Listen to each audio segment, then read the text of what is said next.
গল্পতরু চ্যানেলে আপনাদের সাথে আছি আমি রাজ। পড়ছিলাম হুমায়ুন আহমেদের উপন্যাস দেয়াল। আজ পড়ছি এর তৃতীয় পর্ব। টিনের বেড়া, টিনের চালা, ছোট্ট কামরা, দড়ির চারপায়ের এক কোনায় প্রচণ্ড গরমেও উলের চাদর গায়ে আন্ধাপীর বসে আছেন। চারপায়ের এক কোনায় বিশাল হারিকেন। হারিকেনের কাজ ঠিকমতো লাগানো হয়নি বলে বুনকা বুনকা ধোঁয়া বেরোচ্ছে। বাতাসের কারণে ধোঁয়া যাচ্ছে আন্ধাপীরের নাকে মুখে। তাতে তাকে বিব্রত মনে হচ্ছে না। চাদরের বাইরে তার ডান হাত বের হয়ে আছে, হাতে মোটা দানার তসবি। দানাগুলির এক একটির রং এক এক রকম। মেজর ফারুকের হঠাৎ মনে হল এরকম একটি তসবি ফরিদা পেলে খুশি হতো, মালা বানিয়ে গলায় পড়ত। এ ধরনের চিন্তা মাথায় আসায় ফারুক খানিকটা লজ্জিত বোধ করলেন। ফারুক বললেন, পীর সাহেব, আসসালামু আলাইকুম। আন্দা হাফেজ সালামের জবাবে মাথা নাড়লেন, মুখে সালামের উত্তর দিলেন না। আন্দা হাফেজ পরিষ্কার শুদ্ধ উর্দুতে বললেন, বিহারিরা শুদ্ধ উর্দু জানে না। আপনি সৈনিক মানুষ, আপনি কষ্ট করে আমার কাছে এসেছেন, আমি আপনার জন্য কি করতে পারি বলুন। হুজুর, আমি সৈনিক মানুষ, তা কি করে টের পেলেন? আন্দা হাফেজ হাসতে হাসতে বললেন, আমি কোনো আধ্যাত্মিক ক্ষমতায় এই সংবাদ পাইনি। আপনি বুট পায়ে দিয়ে এসেছেন, বুটের শব্দে টের পেয়েছি। বুটজোড়া খুলে আমার পাশে বসুন। ফারুক তাই করলেন। আন্ধাপীর বললেন, সৈনিকদের সম্পর্কে একটি রসিকতা শুনবেন? শুনব। বলা হয়ে থাকে সৈনিকদের বুদ্ধি থাকে হাঁটুতে। এটা ঠিক না, তাদের বুদ্ধি থাকে বুট জুতায়। যখন তারা বুট পরে তখন তারা বুদ্ধিশূন্য মানুষে পরিণত হয়। তখন তাদের বুদ্ধি চলে যায় বুট জুতায়। এই কারণে কোনো সৈনিক যখন আমার কাছে আসে, আমি তাকে বুট খুলে আমার কাছে আসতে বলি। এখন বলুন, আমার কাছে কেন এসেছেন? ফারুক বললেন, আমি একটা কাজ করার পরিকল্পনা করেছি, আপনার দোয়া নিতে এসেছি। আন্ধাপীর বললেন, আপনার ডান হাতটা আমার দিকে বাড়ান, আমি ধরে দেখি। ফারুক হাত বাড়ালেন। আন্ধাপীর দুই হাতে ফারুকের হাত ধরলেন। সাংবাদিক অ্যান্থনি ম্যাসকারেনহাসের কাছে দেওয়া বর্ণনায় মেজর ফারুক হাত ধরাধরির এই অভিজ্ঞতা বর্ণনা করেছেন। তিনি বলেছেন, হঠাৎ তার মনে হল শরীর দিয়ে যেন হাই ভোল্টেজের বিদ্যুৎ প্রবাহিত হল। কিছুক্ষণের জন্য মনে হল তার শরীর অবশ হয়ে গেছে। মেজর ফারুকের বর্ণনার সঙ্গে বাংলা সাহিত্যের অন্যতম প্রধান ঔপন্যাসিক শীর্ষেন্দু মুখোপাধ্যায় ও সাধক অনুকূল ঠাকুরের প্রথম সাক্ষাতের মিল আছে। শীর্ষেন্দু লিখেছেন, ঠাকুর আমার গায়ে হাত রাখা মাত্র আমার শরীরের ভেতর দিয়ে হাই ভোল্টেজের বিদ্যুৎ প্রবাহিত হল। কিছুক্ষণের জন্য মনে হল আমার শরীর অবশ হয়ে গেল। আন্দা হাফেজ ফারুকের হাত ছেড়ে দিয়ে বললেন, আপনার পরিকল্পনা অতি বিপজ্জনক এবং অতি ভয়ঙ্কর। কাজটি যদি আপনি নিজের কোনো স্বার্থসিদ্ধির জন্য না করেন, তাহলে সফলকাম হবেন এবং বিপদেও পড়বেন না। তবে সময় এখনো আসেনি। যে কোনো কাজের জন্য নির্ধারিত সময় আছে। ফারুক বললেন, নির্দিষ্ট সময় সম্পর্কে আপনি কি আমাকে জানাবেন? জানাব।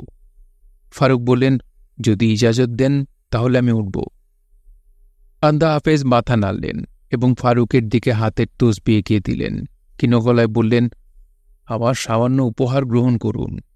এই উপহার আপনার কোনো কাজে আসবে না, তা জানি, তবে আপনার প্রিয় কাউকে উপহার দিতে পারেন। একই জিনিসের নানান ব্যবহার হয়ে থাকে। যে লাঠি দিয়ে অন্ধ মানুষ পথ চলে, সেই লাঠি দিয়ে মানুষও খুন করা যায়। হাতের তসবি গলার মালাও হতে পারে। আন্দা হাফেজের কথার মাঝখানেই চার পায়ের নিচ থেকে দুটি বিড়াল লাফ দিয়ে হাফেজের দুপাশে বসল। ফারুকের মনে হল বিড়াল দুটিও অন্ধ। জিপ শহরের দিকে ছুটে চলেছে। ফারুক চোখ বন্ধ করে বসে আছেন। তাকে খুবই ক্লান্ত মনে হচ্ছে। আকাশে ঘন ঘন বিজলি চমকাচ্ছে। ঠান্ডা বাতাসও ছেড়েছে। মনে হয় দূরে কোথাও বৃষ্টি হচ্ছে। বৃষ্টি কি দূরেই হতে থাকবে নাকি এগিয়ে আসবে? বড় ধরনের ঝাঁকি খেয়ে জিপ থেমে গেল। ফারুক বললেন, সমস্যা কি? ড্রাইভার বলল, চাকা পাংচার হয়েছে স্যার, স্পেয়ার আছে, 10 মিনিট লাগবে। ফারুক সিগারেট ধরাতে ধরাতে বললেন, টেক ইউর টাইম। ইশতিয়াক বলল, স্যার কি জিপ থেকে নামবেন? ফারুক জবাব দিলেন না। সিগারেটে টান দেওয়া মাত্র তার মাথায় আবারও পুরনো পরিকল্পনা চলে এসেছে, শেখ মুজিবকে হত্যা করে দেশে একনায়কতন্ত্রের অবসান ঘটানো। পরিকল্পনা এখন ঈগল পাখি। পাখির দুটি ডানার একটি হল সামরিক, হত্যা কিভাবে করা হবে, কারা করবে। দ্বিতীয় ডানা হচ্ছে রাজনৈতিক, এত বড় ঘটনা রাজনৈতিকভাবে কিভাবে সামাল দেওয়া হবে। এই দায়িত্ব দেওয়া হয়েছে তার ভাইরা ভাই মেজর রশিদকে। সে ইতিমধ্যে কাজ শুরু করেছে, তার উপর ভরসা করা যায়। কাগজে কলমে করা নিখুঁত পরিকল্পনা বাস্তবে ভেস্তে যায়, তুচ্ছ কারণেই ঘটে। A kingdom is lost for a nail. পরিকল্পনা কি কি কারণে জলে ভেসে যেতে পারে ফারুক তা ভাবার চেষ্টা করছেন। ১. পরিকল্পনা বাস্তবায়নের আগেই প্রকাশ পেয়ে যাবে। পরিকল্পনাকারী ধরা খাবে, তাদের কোর্টমার্শাল হবে। পাকিস্তানি ক্যাপ্টেন শামস যেভাবে হতভম্ব চোখে পিস্তলের নলের দিকে তাকিয়েছিল, তাকেও সেইভাবেই কোনো এক পিস্তলের নলের দিকে তাকিয়ে থাকতে হবে। ২. মূল পরিকল্পনা অল্প কিছু মানুষকে জানানো হবে, যাদের দিয়ে কার্য সমাধা করতে হবে। তারা বেঁকে বসতে পারে, তারা বলতে পারে বঙ্গবন্ধুকে হত্যার প্রশ্নই ওঠে না। ৩. ফারুকের হাতে ট্যাঙ্ক বহর আছে। মিশরের প্রেসিডেন্ট আনোয়ার সাদাত ৩০টি T-54 ট্যাঙ্ক এবং ৪০০ রাউন্ড ট্যাঙ্কের গোলা বাংলাদেশকে উপহার হিসেবে দিয়েছেন। গোলা এখন গাজীপুর অর্ডিন্যান্স ফ্যাক্টরিতে তালাবদ্ধ। ফারুক ট্যাঙ্ক বাহিনীর প্রধান, কিন্তু তার ট্যাঙ্ক গোলা শূন্য, এমনকি মেশিনগানের গুলি পর্যন্ত নেই। এই ট্যাঙ্ক আর খেলনা ট্যাঙ্ক তো একই। জিপ চলতে শুরু করেছে। জিপের চাকা কখন বদল হয়েছে, কখন জিপ চলতে শুরু করেছে, ফারুক কিছুই জানেন না। তিনি এতক্ষণ ছিলেন ঘোরের মধ্যে, হঠাৎ ঘোর কেটেছে।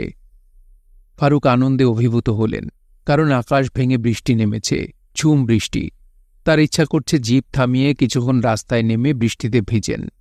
তিনি বৃষ্টি বিষয়ক একটি বিখ্যাত কবিতা মনে করার চেষ্টা করছেন, কিছুতেই মনে পড়ছে না। শুধু একটা লাইন মনে আসছে, বৃষ্টি পরে টাপুর টুপুর, নদে এলো বান। খন্দকার মোশতাকের আগামসি লেনের বাড়ির দোতলায় মেজর রশিদ বসে আছেন। তার গায়ে সামরিক পোশাক না, তিনি আজ নকশিদার পাঞ্জাবি পরেছেন, মাথায় কিস্তি টুপি পরেছেন। তাকে দেখে মনে হবে কিছুক্ষণ আগে তিনি একবার নামাজ শেষ করে বন্ধুর বাড়িতে বেড়াতে এসেছেন। মেজর রশিদ বললেন, দেশের মহাবিপদ যদি কখনো হয়, আমরা কি আপনাকে পাব? খন্দকার মোশতাক জবাব দিলেন না, ফর্সি হুক্কা টানতে লাগলেন। অতিরিক্ত গরমের কারণে খন্দকার মোশতাকের গায়ে পাতলা স্যান্ডো গেঞ্জি, মাথায় নেহেরু টুপি। তার আশা ছিল এই টুপি দেশে জনপ্রিয় হবে। তা হয়নি। মুজিব কোট জনপ্রিয় হয়েছে। কালো রঙের এই কোট পরলে নিজেকে পেঙ্গুইন পাখির মতো লাগে, তারপরেও কপালের ফেরে পড়তে হয়। মেজর রশিদ বললেন, আমি আপনাকে একটি প্রশ্ন করেছিলাম, আপনি জবাব দেননি। প্রশ্নের জবাব জানা বিশেষ প্রয়োজন। প্রশ্নটা আবার করছি, দেশের পরম সংকটে আমরা কি আপনাকে পাব? খন্দকার মোশতাক বললেন, আমরা মানে কারা? সেনাবাহিনী। খন্দকার মোশতাক মূল প্রশ্ন এড়িয়ে গিয়ে বললেন, গরম কি পড়েছে দেখেছেন?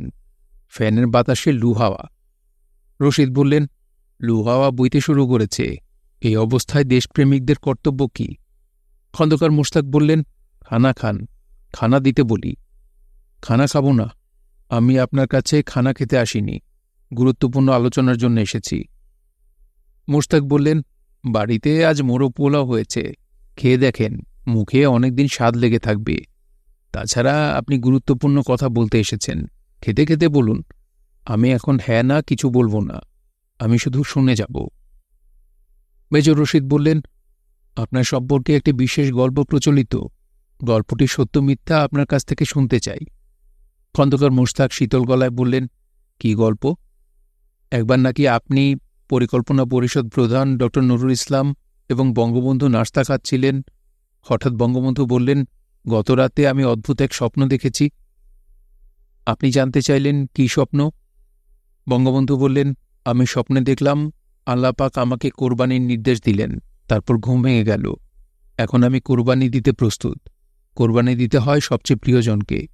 এই মুহূর্তে আমার সবচেয়ে প্রিয়জন হল খন্দকার মোশতাক, ভাবছি তাকেই কোরবানি দিব। মেজর রশিদ কথা শেষ করে তাকিয়ে রইলেন। খন্দকার মোশতাক বললেন, শেখ মুজিবের কোনো রসবোধ নেই, ভুল সময়ে ভুল রসিকতা করে তিনি আনন্দ পান, আর আমরা পেঙ্গুইনরা তাকে আনন্দ দেওয়ার জন্য প্রস্তুত থাকি। এটা আমাদের নিয়তি। মেজর রশিদ বললেন, গল্পটায় কি সত্যতা আছে? না।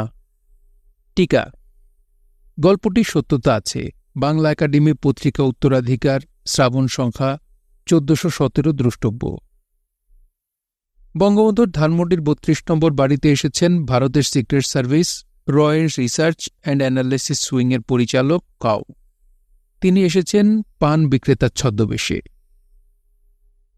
শেখ মুজিবুর রহমান বিরক্ত গলায় বললেন, আমি আপনাকে চিনি, অনেকেই আপনাকে চেনে, আপনার ছদ্মবেশ ধরার প্রয়োজন পড়ল কেন? কাউ বললেন, মাঝে মাঝে নিজেকে অন্যরকম ভাবতে ভালো লাগে বলেই ছদ্মবেশ। আপনাকে উৎখাতের ষড়যন্ত্র হচ্ছে।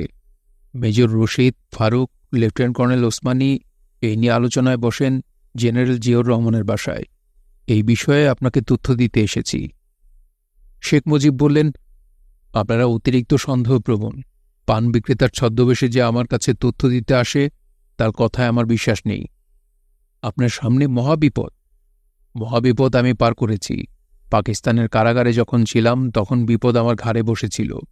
এখন বিপদ ঘাট থেকে নেমেছে। ঘাট থেকে নামেনি স্যার। শেখ মুজিব বললেন, যাদের কথা আপনি বলছেন তারা আমার সন্তান সম। আমি এই আলোচনা আর চালাব না। আমার শরীরটা ভালো না। যদি কিছু মনে না করেন তাহলে আমি ঘুমোতে যাব। স্যার, আপনি ভুল করছেন। ভুল আমি করছি না, আপনারা করছেন।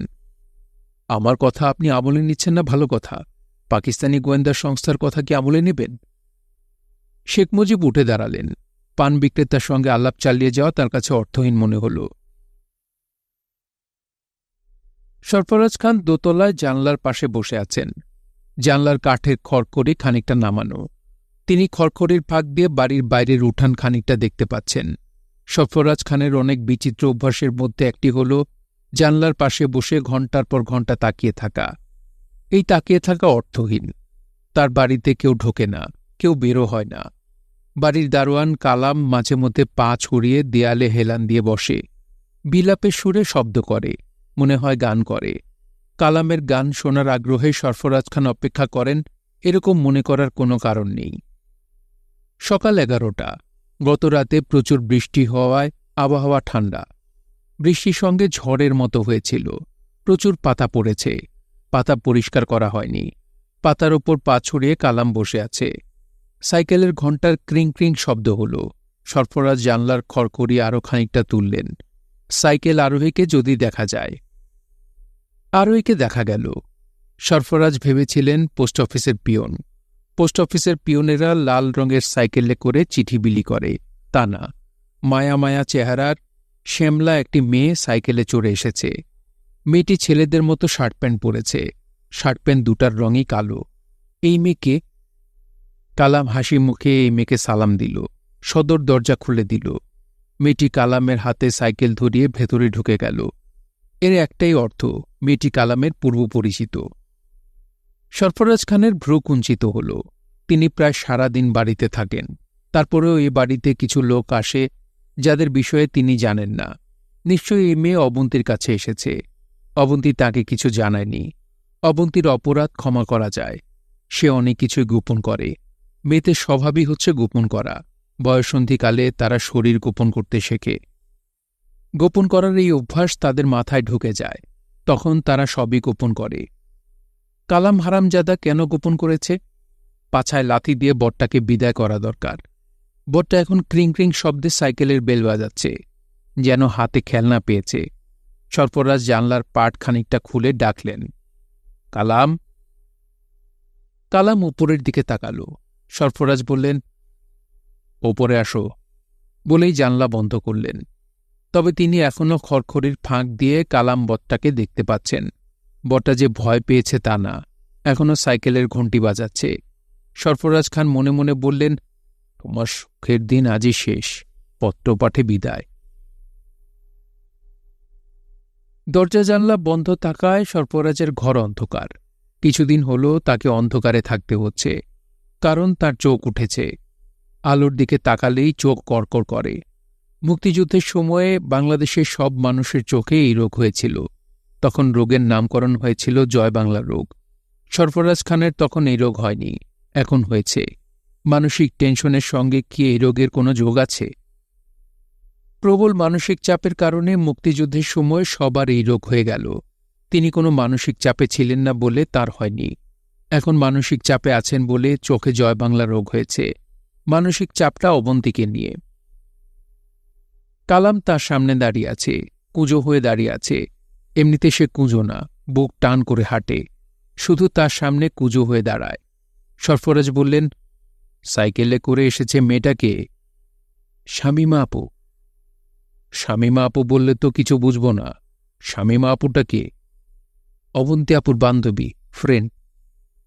সরফরাজ বিরক্ত হয়ে বললেন, আমি কোনোদিন এই মেয়েকে দেখলাম না, অবন্তীর কাছে তার নাম শুনলাম না, সে হয়ে গেল অবন্তীর বান্ধবী। শামীমা আপু প্যারাই আসেন। প্রায় যদি আসে আমার সঙ্গে দেখা হয় না কেন? আপনি দুপুরে খানার পরে যখন ঘুম যান তখন শামীমা আপু আসে। সরফরাজ কঠিন গলায় বললেন, তুমি ওই মেয়ের কাছে যাও, তাকে আসতে বলো। কালাম বলল, এখন যাওয়া যাবে না। এখন যাওয়া যাবে না কেন? ওনারা দুইজন দরজা বন্ধ কইরা কি জানি করেন। সরফরাজ খানের মাথায় চক্কর দিল। দরজা বন্ধ করে কি জানি করে, এর মানে কি? খুব খারাপ কিছু না তো? কি সর্বনাশ, কি সর্বনাশ! সরফরাজ খান নিজেকে সামলে নিয়ে বললেন, যাও, বন্ধ দরজার সামনে দাঁড়িয়ে থাকো। যখন দরজা খুলবে তখন তাকে নিয়ে আসবে। জিয়াসা। দরজার সঙ্গে কান লাগিয়ে দাঁড়িয়ে থাকো। ওরা কি কথা বলে তা আমার জানা দরকার। জিয়াসা স্যার। সরফরাজ তিক্ত গলায় বললেন, দরজা বন্ধ করে গল্প করার কি আছে তাও তো বুঝলাম না। কালাম বলল, শামীমা আপু সিগারেট গাঁজা এগুলা খায় তো, এই জন্যে দরজা বন্ধ রাখে। সরফরাজ হতভম্ব গলায় বললেন, কি বলো? কালাম বলল, কথা সত্য স্যার, আমি 2 বার ওনারে সিগারেট আইনা দিছি। উনি খায় কেটু সিগারেট, করা আছে। পাক বাহিনী এই সিগারেট খাইত। সরফরাজ নিজেই একতলায় নেমে এলেন। অস্বস্তি নিয়ে বন্ধ দরজার পাশে মূর্তির মতো দাঁড়িয়ে রইলেন। ভেতর থেকে কোনো কথাবার্তা শোনা যাচ্ছে না, তবে সিগারেটের গন্ধ পাওয়া যাচ্ছে। তার ইচ্ছা করছে লাথি দিয়ে দরজা ভেঙে শামীমা মেয়েটিকে বের করেন। এই কাজটা করলে অবন্তীর সঙ্গে তার সম্পর্ক চিরতরে নষ্ট হবে বলে কাজটা করতে পারছেন না। ছেলেদের মতো পোশাক পরা মেয়েটির নাম শামীমা না, তার নামও ছেলেদের মতো, শামীম। পুরো নাম শামীম শিকদার। সে মাওবাদী সিরাজ শিকদারের ছোট বোন, পেশায় ভাস্কর। কিছুদিন আগে ভাস্কর্যে সে প্রেসিডেন্ট পদক পেয়েছে। শামীম শিকদারের সঙ্গে ঢাকা বিশ্ববিদ্যালয়ের রসায়নশাস্ত্রের লেকচারার হুমায়ুন আহমেদের ঘনিষ্ঠতা আছে। শামীম শিকদার হুমায়ুন আহমেদের প্রথম গ্রন্থ নন্দিত নরকের প্রচ্ছদ শিল্পী। বইয়ের 2টি মুদ্রণে শামীম শিকদারের প্রচ্ছদ ছাপা হয়। তারপর প্রচ্ছদ করেন কাইয়ুম চৌধুরী। শামীম শিকদারকে প্রায় দেখা যেত সাইকেল চালিয়ে, মাঝে মাঝে মোটর সাইকেল। হুমায়ুন আহমেদের বাবর রোডের বাসায় শহীদ পরিবার হিসেবে সরকার থেকে পাওয়া উপস্থিত হতো। সে সারাক্ষণ হুমায়ুন আহমেদের মায়ের সঙ্গে থাকত, গলা নিচু করে গুটুর গুটুর গল্প করত। অবন্তীর সঙ্গে শামীম শিকদারের পরিচয়ের সূত্র হচ্ছে অবন্তী আর্ট কলেজ থেকে তাকে ধরে এনেছে। শামীম শিকদারের দায়িত্ব মাটি দিয়ে অবন্তীর একটি আবক্ষ মূর্তি তৈরি করা। অবন্তী এই মূর্তি পাঠাবে তার মাকে। সরফরাজ মোটামুটি বিচারকের আসনে বসে অবন্তীর বান্ধবীর অপেক্ষা করছেন। বসেছেন কাঠের চেয়ারে, সোফায় আয়েশ করে বসানা, তার হাতে দৈনিক ইত্তেফাক, গোল করে চোঙার মতো করা। চোঙা কি কাজে আসবে তা বোঝা যাচ্ছে না। অবন্তী ঘরে ঢুকে হালকা গলায় বলল, আমাকে ডেকেছ? সরফরাজ বললেন, তোকে তো ডাকিনি, তোর বান্ধবী কোথায়? চলে গেছে। চলে গেছে মানে কি? তাকে বলা হয়েছে আমার সঙ্গে দেখা করতে।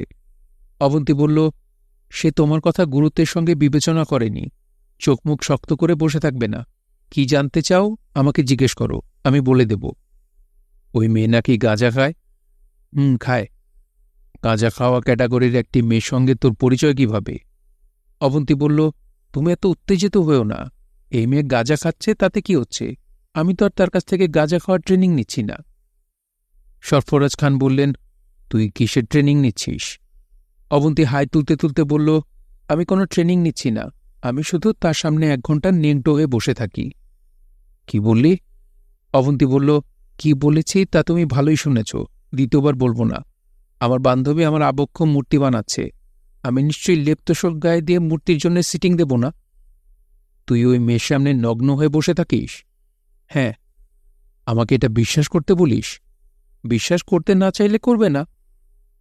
অবন্তী ঠোঁট গোল করে শীষ বাজানোর চেষ্টা করল। এই চেষ্টার পেছনের উদ্দেশ্য একটাই, দাদাজানকে রাগানো। তবে আজ মনে হয় তিনি রাখবেন না। বিস্ময়ে হতভম্ব হওয়া মানুষ রাখতে পারে না। অবন্তী দাদার দিকে তাকিয়ে জিভ বের করে কু কু শব্দ করতে লাগল। সরফরাজ অবাক হয়ে বললেন, এমন করছিস কেন? অবন্তী বলল, ভেঙাচ্ছি। But why? তোমার ওপর রাগ লাগছে, এই জন্যে ভেঙাচ্ছি। হতভম্ব সরফরাজ বললেন, কেন রাগ লাগছে সেটা কি জানতে পারি?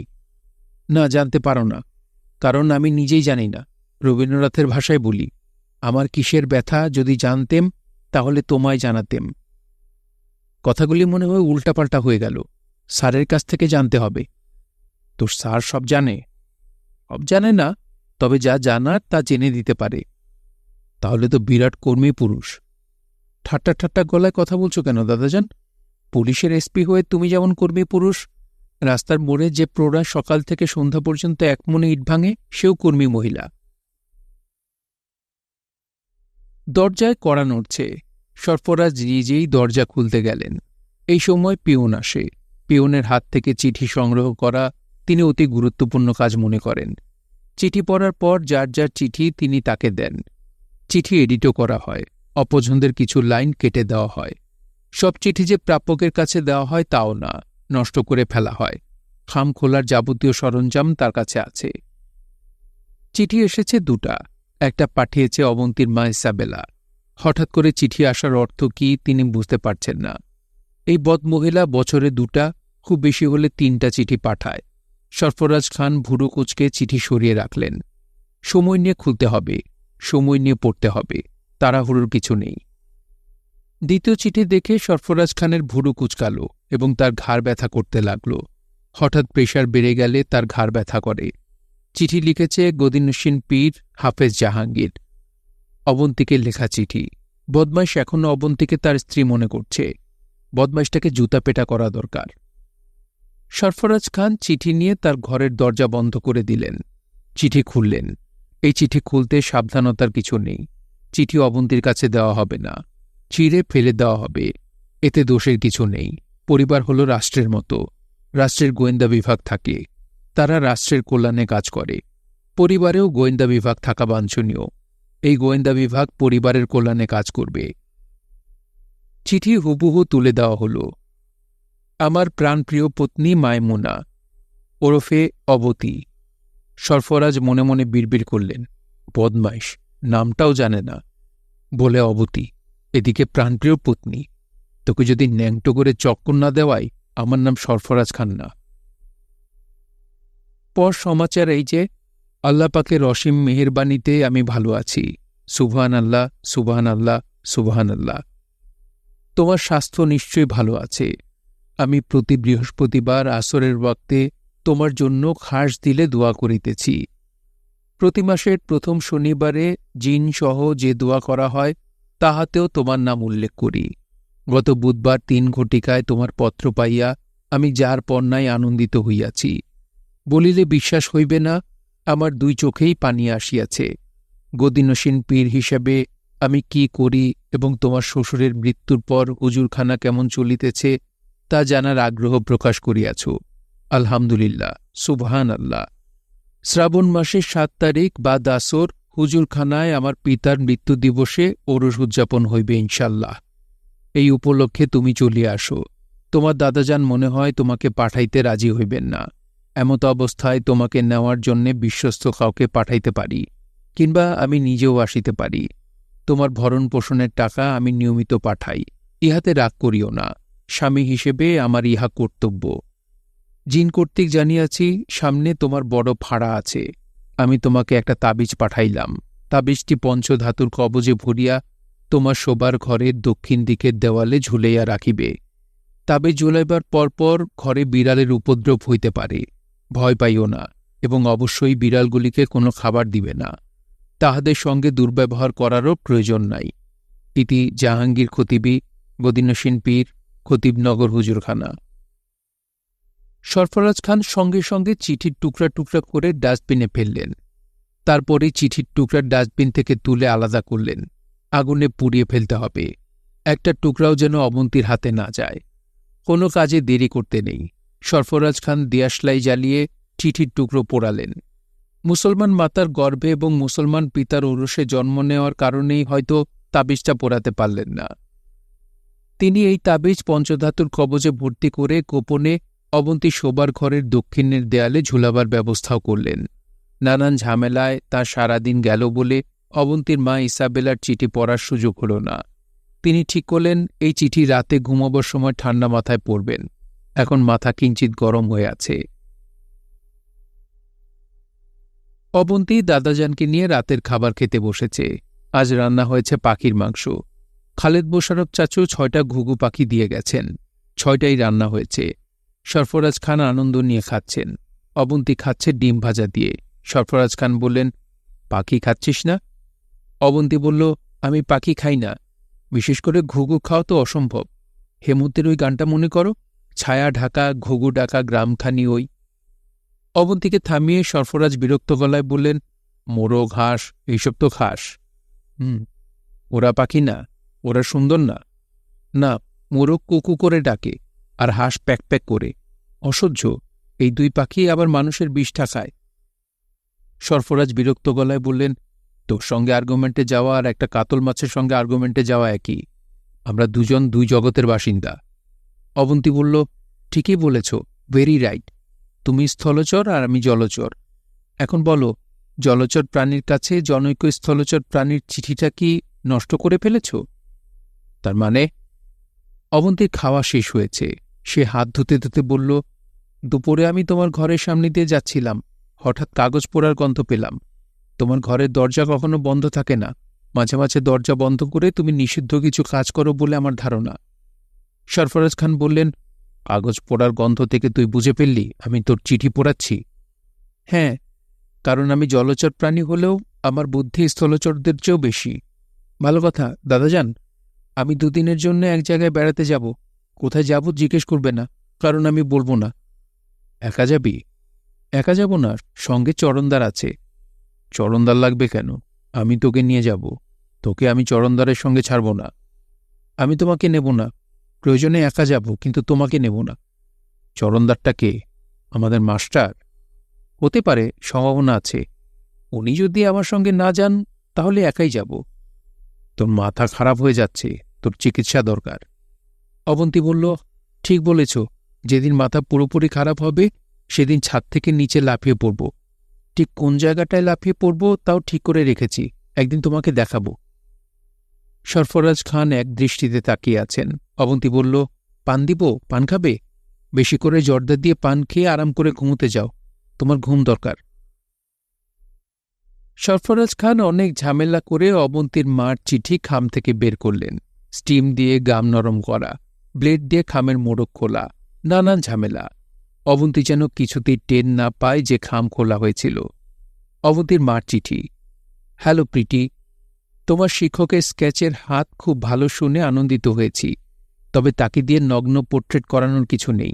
সে পিকাসো না, মনেট না, সাধারণ গৃহশিক্ষক। তার সামনে কেন নিজেকে প্রকাশ করবে? তাকে বিয়ে করলে ভিন্ন কথা, তখন সারাক্ষণ তার সামনে ন্যাংটো হয়ে ঘুরবে। তখন দেখবে ছবি আঁকা দূরে থাক, তোমার স্বামী ফিরেও তাকাচ্ছে না। মনে রেখো, চোখে যা দেখা যায় তা দ্রুত তার রহস্য হারায়।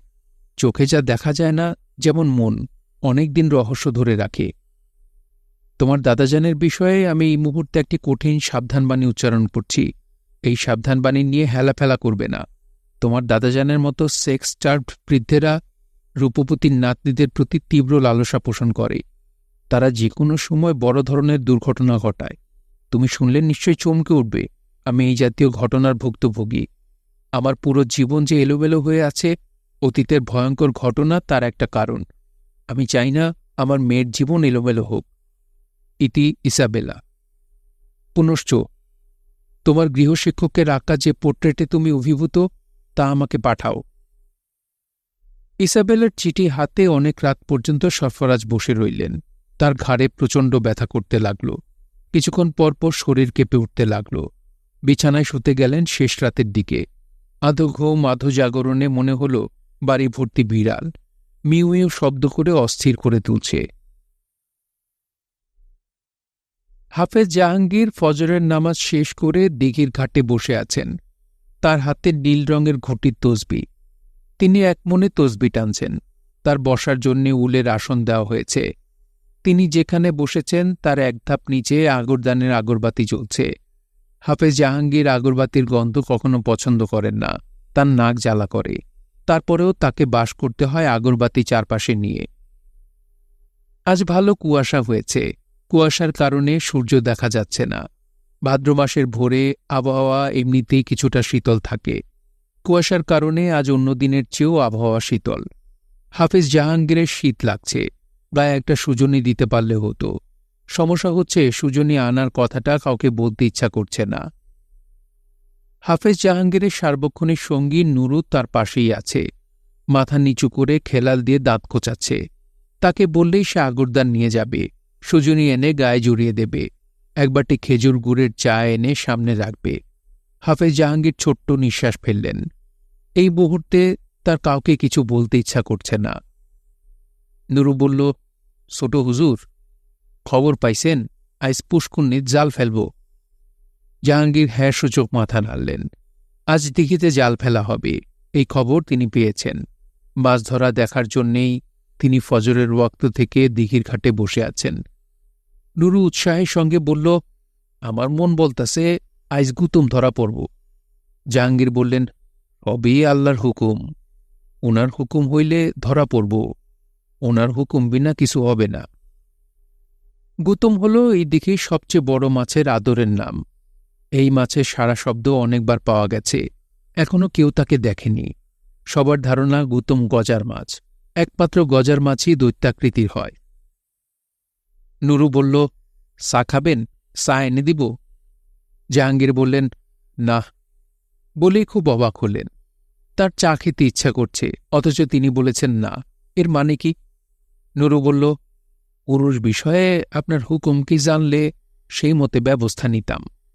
জাহাঙ্গীর হাতের তসবি নামিয়ে রেখে বললেন, কোনো হুকুম নাই। পরখানা কয়বার হবে? একবারই হবে, আসরের নামাজের পরে। আসরের নামাজের পরে বড়খানা। গরু কয়টা জবে হবে? পুরুষ উপলক্ষে যে কয়টা এসেছে সবই জবে হবে। 14টা গরু এখন পর্যন্ত আছে, আরও আসবে ইনশাল্লাহ। সব একদিনে জবে করলে বিরাট বিপদ হবে। কি বিপদ? একসঙ্গে এত রান্না করা যাবে না।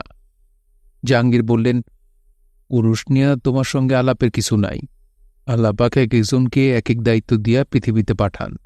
তোমাকে ফুটপর মাসের দায়িত্ব দিয়া পাঠিয়েছেন, বুঝেছ? জি। ফজরের নামাজে তোমাকে সামিল হতে দেখি নাই, এর কারণ কি? ঘুম ভাঙতে দেরি হয়েছিল, কাজা পড়েছি। জাহাঙ্গীর বললেন, গত রাতে ঈশান নামাজেও তুমি সামিল হও নাই। কে কি করে বা না করে তা আমি জানি। এখন আমার সামনে থেকে বিদায় হও, আর সারাদিন যেন তোমার চেহারা না দেখি। নুরু মুখ শুকনো করে উঠে গেল। জাল ফেলা হলো সকাল 9টায়। হুলস্থুল ব্যাপার। সবাই এসে দিঘির ঘাটে ভিড় করেছে। জাহাঙ্গীর দেখলেন নিষেধ অমান্য করে নুরুও ঘাটে এসেছে। প্রতি 3 মাসে একবার জাল বাওয়া হয়। জাল বাওয়ার দৃশ্য সে কারণেই আনন্দময়। বাড়তি আকর্ষণ গুতুম। গত 1 বছর ধরে গুতুম ধরা পড়বে এমন অপেক্ষা। জাল টানা শেষ হল 12টার দিকে। জাল এখনো পানির নিচে। প্রধান জেলে এসে হাফেজ জাহাঙ্গীরকে ফিসফিস করে বলল, গুতুম আটক হয়েছে। হাফেজ জাহাঙ্গীর বললেন, গুতুম ধরা পড়েছে তো ভালো সংবাদ, কানাকানি করছো কেন? মাছ তোলো, দেখি কি সমাচার। মাছ ধরার সময় মহিলা মাদ্রাসার কেউ বা জেনানা মহলের কেউ থাকে না। আজ সবাই ছুটে এসেছে। কঠিন পর্দার কথা মনে হয় সাময়িকভাবে ভুলে গেছে। কিছু কিছু অনিয়ম উপেক্ষা করতে হয়। হাফেজ জাহাঙ্গীর তাই করছেন। গুতুমকে ডাঙায় তোলা হল। বিস্ময়কর এক দৃশ্য। দানবাকৃতির এক কাতল মাছ। কাতল মাছের মাথা শরীরের তুলনায় বড় হয়। এর মাথা ছোট, ঘাড়ের কাছের খানিকটা অংশ সোনালি। হাফেজ জাহাঙ্গীর পরপর 3 বার বললেন, সুবহান আল্লাহ।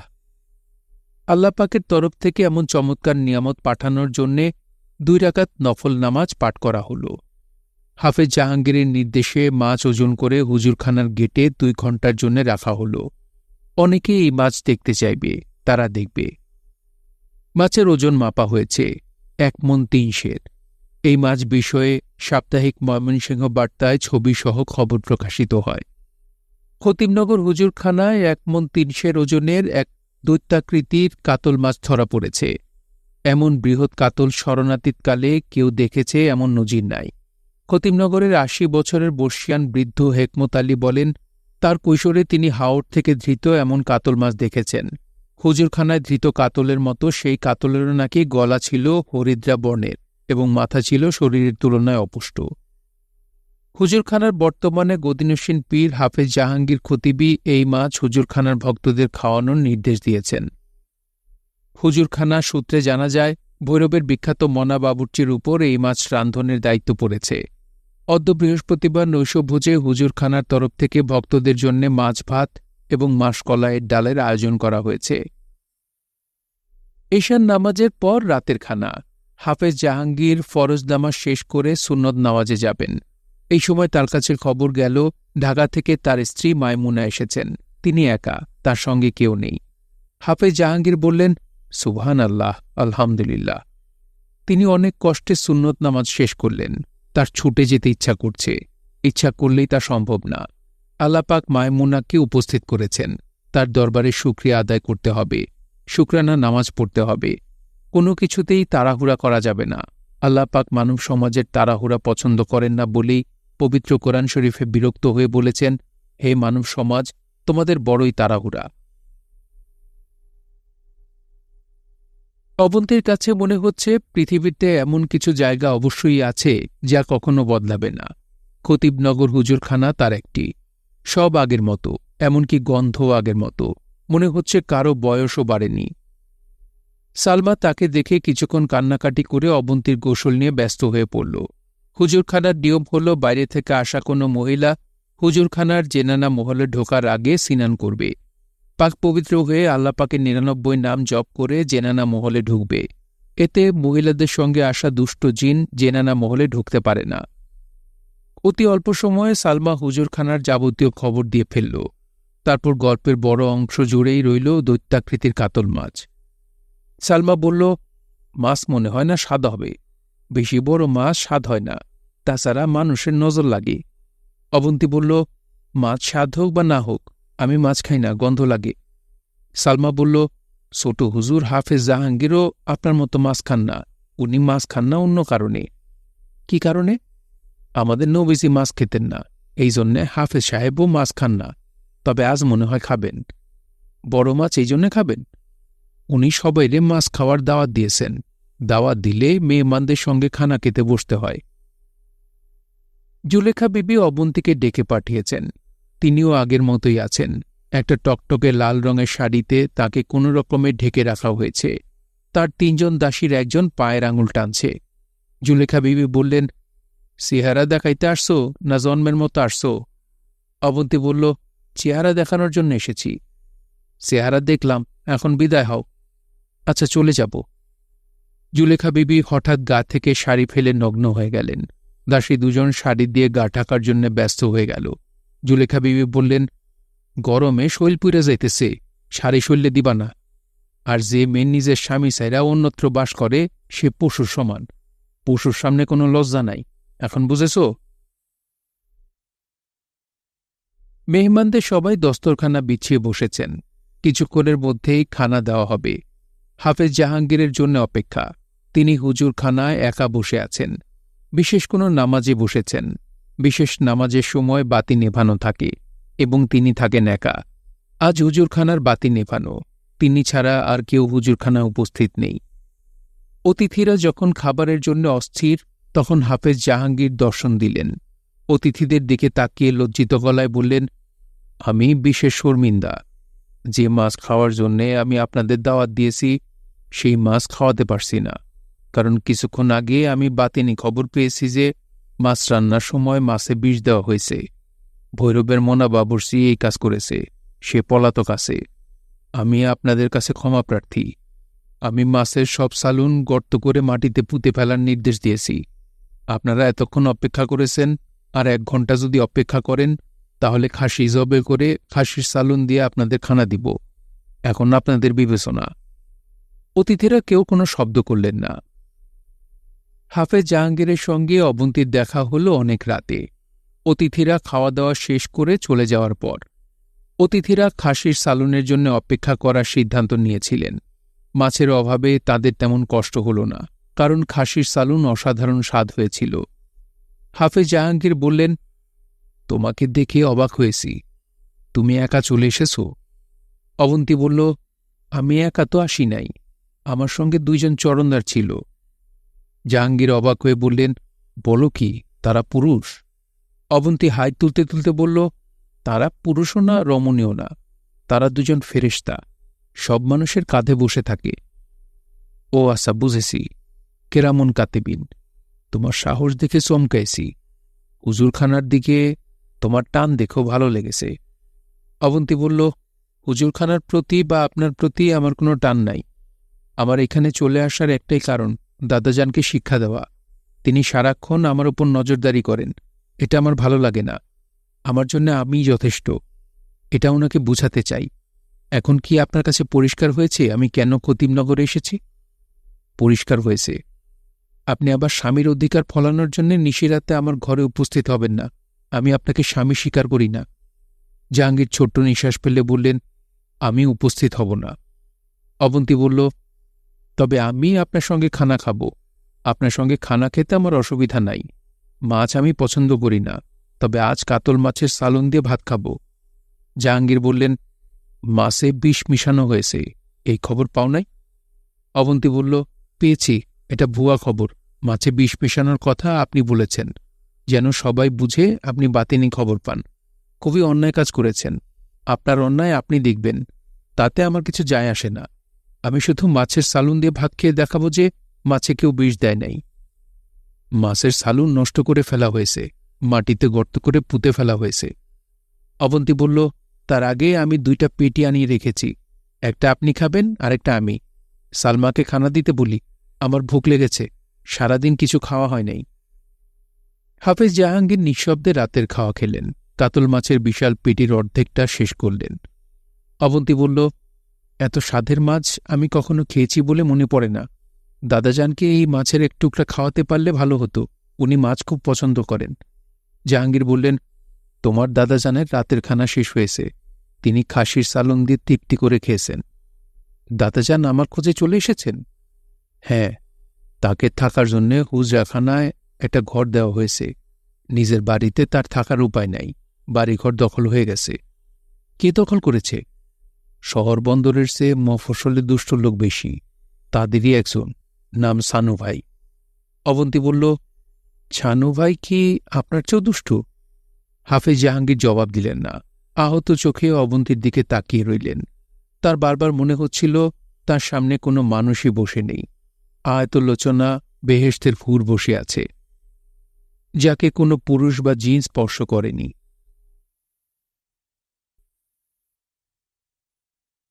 শুনছিলেন হুমায়ুন আহমেদের উপন্যাস দেয়াল, পড়ছিলাম এর 3য় পর্ব। উপন্যাসটি আপনাদের কাছে কেমন লাগছে তা অবশ্যই কমেন্ট করে আমাদেরকে জানাতে পারেন। ভালো লাগলে একটি লাইক করবেন, চাইলে শেয়ার করে অন্যকে শোনার সুযোগ করে দিতে পারেন। সবাই ভালো থাকবেন, সুস্থ থাকবেন এবং গল্পদরুর সঙ্গেই থাকবেন। ধন্যবাদ।